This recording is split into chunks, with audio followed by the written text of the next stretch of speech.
They don't have a good rationale. They don't have a reason. They're looking for whatever they can find. They're committing unprecedented acts of political, I think, support to help the current president and weaken the former one.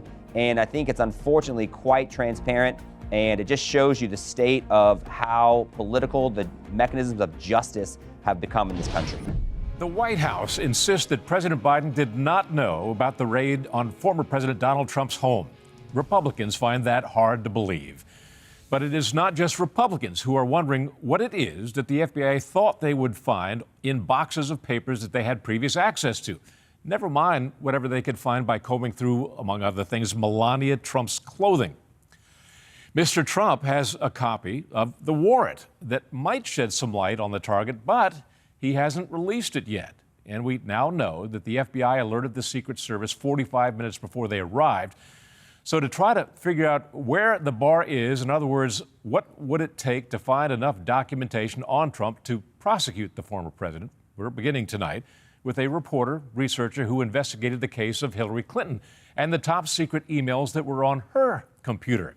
How did the FBI proceed in that particular case? Joining us now from Florida, from the Government Accountability Institute, Eric Eggers. Eric, good to see you again.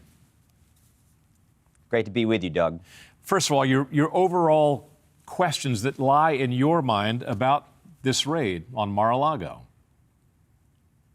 Well, it's incredibly troubling, and I think, am joined by you and others in being incredibly dubious that President Biden didn't have an awareness that this was going to happen, because President Biden, from where I'm sitting, I think appears to be the chief beneficiary of this raid. And I think that's really the key thing to think in terms of the historical context of this. This has never happened before in our country's history. And unfortunately, it seems to be consistent with the FBI's track record of actively undermining either the Trump campaign, Trump presidency, or in this case, Trump's future candidacy.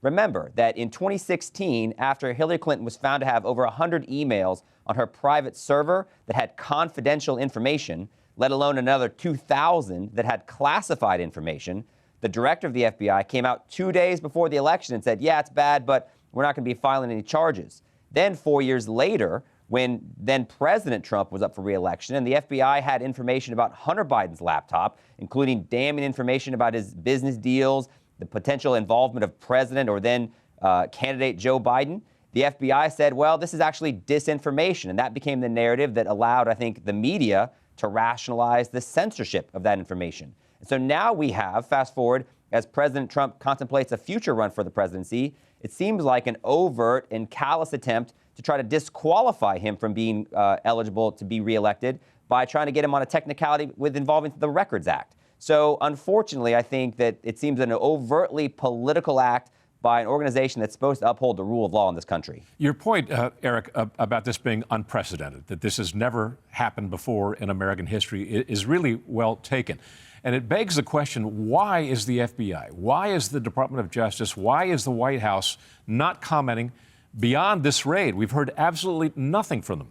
We've not seen the warrant. And that begs the question as well, if the president, the former president of the United States has a warrant and the FBI is required to give people who are subjects to warrants a copy of the warrant, why isn't he releasing it too? Does he have something to hide? No, it's a great question. And I know that President Trump has been quite busy with a number of legal actions.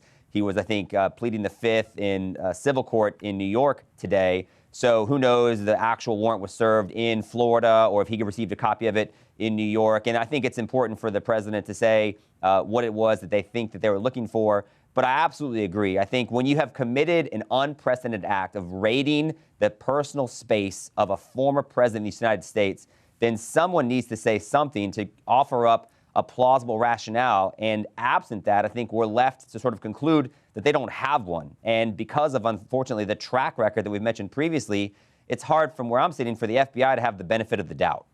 From information that has been leaked, allegedly from the FBI or the Department of Justice, it seems that they were after these documents from the National Archives. That seems to be the sum total of it. The Wall Street Journal, in an editorial this morning, posits a different scenario. And let me just read a quote from that editorial. Quote, multiple media reports suggest that Justice has opened a grand jury probe into the events of January 6, 2021. And Mr. Trump may be a target of that investigation. The House committee investigating January 6 has been cheering for a prosecution, and the political and media pressure is intense on Merrick Garland to indict Mr. Trump. The FBI search may be a fishing expedition to find evidence related to January 6. Your thoughts? I think fishing expedition is the key phrase there. I mean, why else would you go through the former First Lady's clothes? What information do you possibly expect to find? You expect to find a historical document in her pocket? They didn't go through Hillary Clinton's pantsuits to find her old emails. So I think the fact that they were just so expansive and wide-ranging suggests that they were looking for anything to continue the political charade that has been, in my opinion, the January 6th hearings and the effort to try to put any level of criminal activity on the President Trump for the activities that happened then. They don't have a good rationale. They don't have a reason. They're looking for whatever they can find. They're committing unprecedented acts of political, I think, support to help the current president and weaken the former one. And I think it's unfortunately quite transparent. And it just shows you the state of how political the mechanisms of justice have become in this country. Well, would you retract that statement if it turns out they find the smoking gun?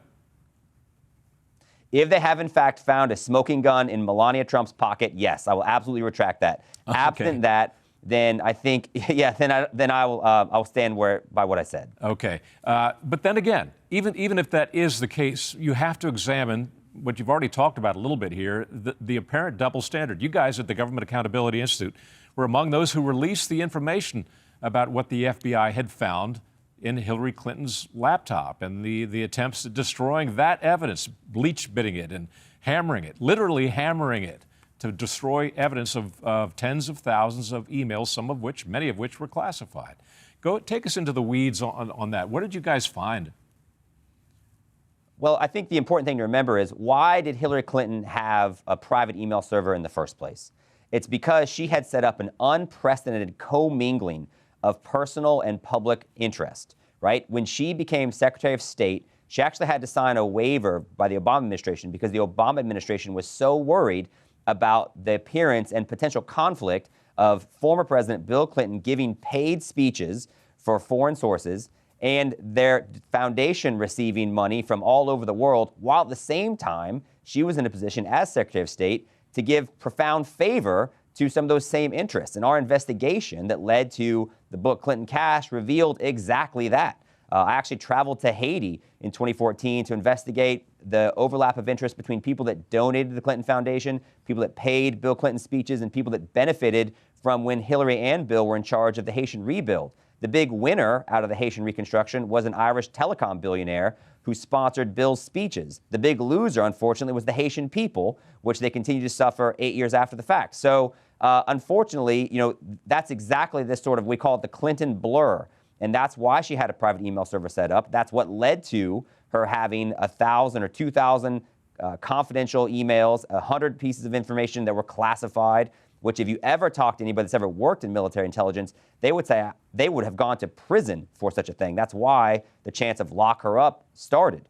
So not only did Hillary Clinton not go to prison, the FBI didn't open an investigation. They announced they didn't open an investigation 2 days before the election. And it's just, that was the beginning of this pattern of the FBI seeming to always favor Democrats and seemingly target the Trump administration.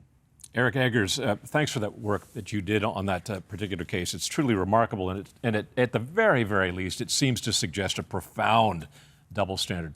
Good to see you, Eric. Thanks very much. Great to be here, Doug. Thank you. Hi, I'm Doug McKelway, and thank you for watching Centerpoint. We hope you enjoyed this video. Make sure you hit the subscribe button and tap the bell icon so you're notified every time a new video is posted. Leave a comment below and keep the conversation going by sharing this video with a friend who needs to see it. Thanks for watching. We'll see you back here tomorrow.